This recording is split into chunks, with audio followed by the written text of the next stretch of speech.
안녕하세요. 호남대학교 컴퓨터공학과 백란 교수입니다.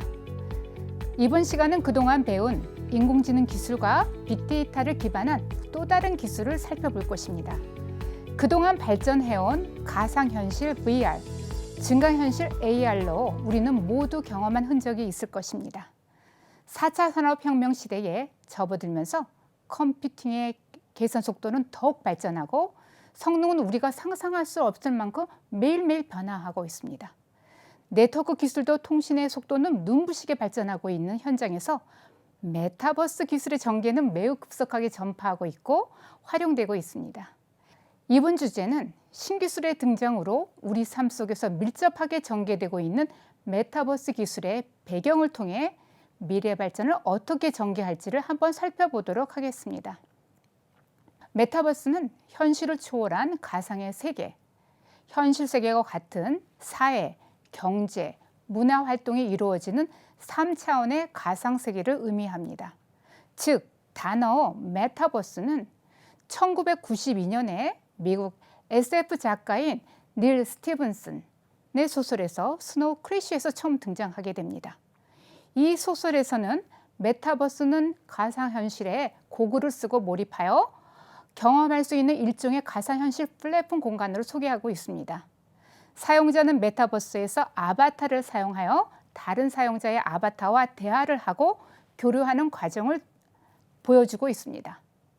메타버스는 몰입형 가상현실 기기를 이용하여 가상현실 세계를 의미한다고 소개하였습니다. 메타버스의 기술이 발전한 배경을 한번 살펴보도록 하겠습니다.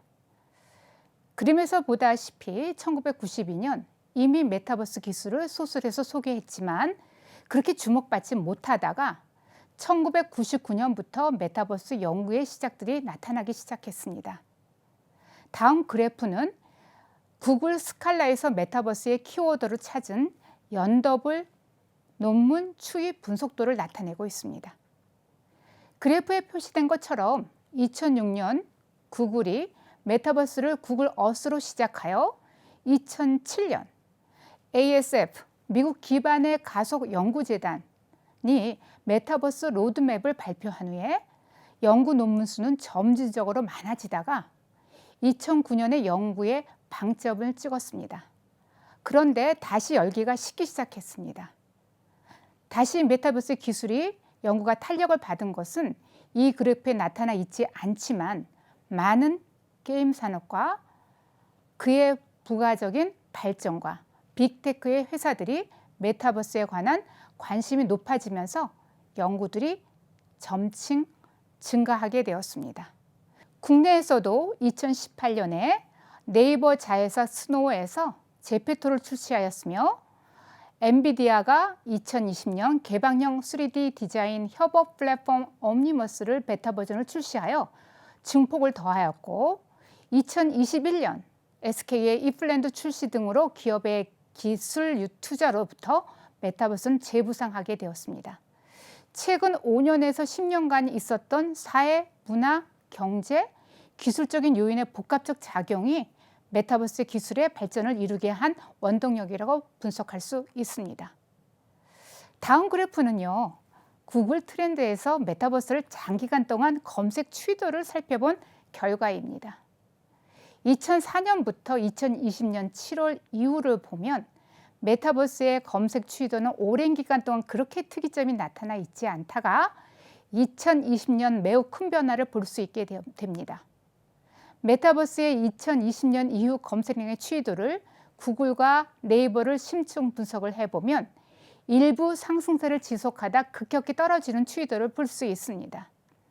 이렇게 급격한 하락 변화는 2021년 3월에 메타버스 게임으로 유명한 로블록스 상장 이후로 볼 수 있습니다.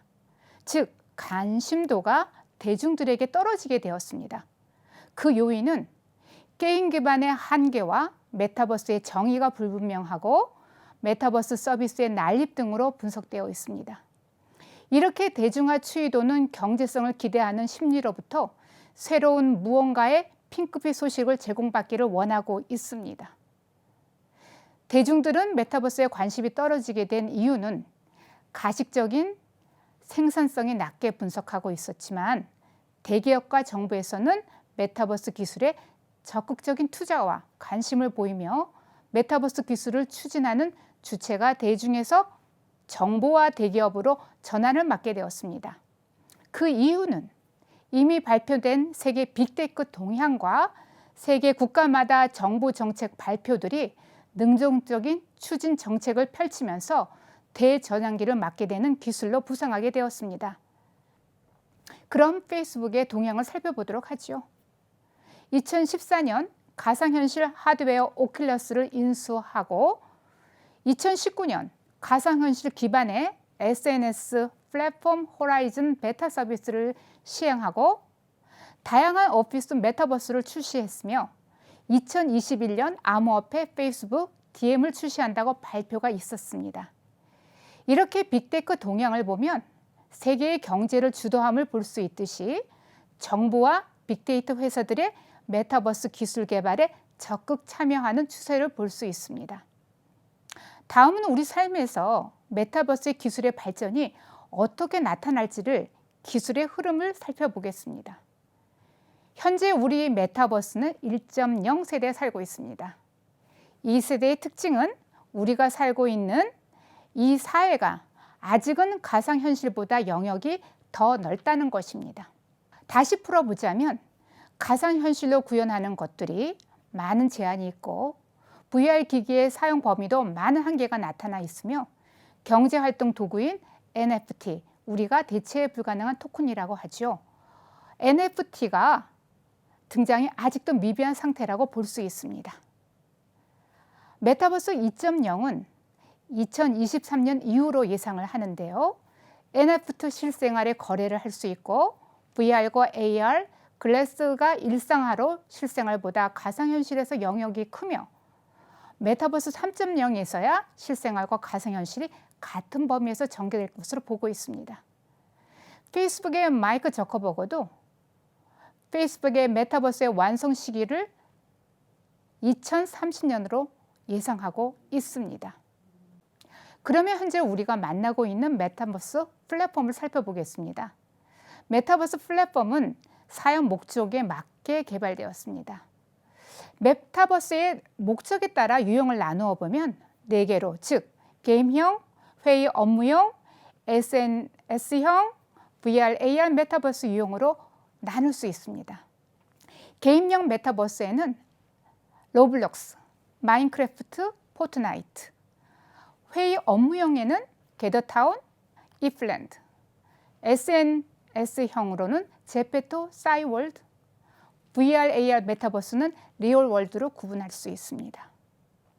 메타버스 플랫폼들의 주체와 특징을 살펴본다면 로블록스는 2006년에 출시, 2021년 3월 상장하여 월간 방문자 수 1억 9천만 명을 이루고 있고 포트나이트는 2017년 출시에 픽게임즈가 제공하고 있으며 3억 5천만 명에 상회하고 있어 영화 상영 가능하고 다양하게 그 역할을 감당하고 있습니다. 마인크래프트는 2011년 게임 출시를 시작으로 가상 졸업식, 가상 캠퍼스 등으로 진행하고 있습니다.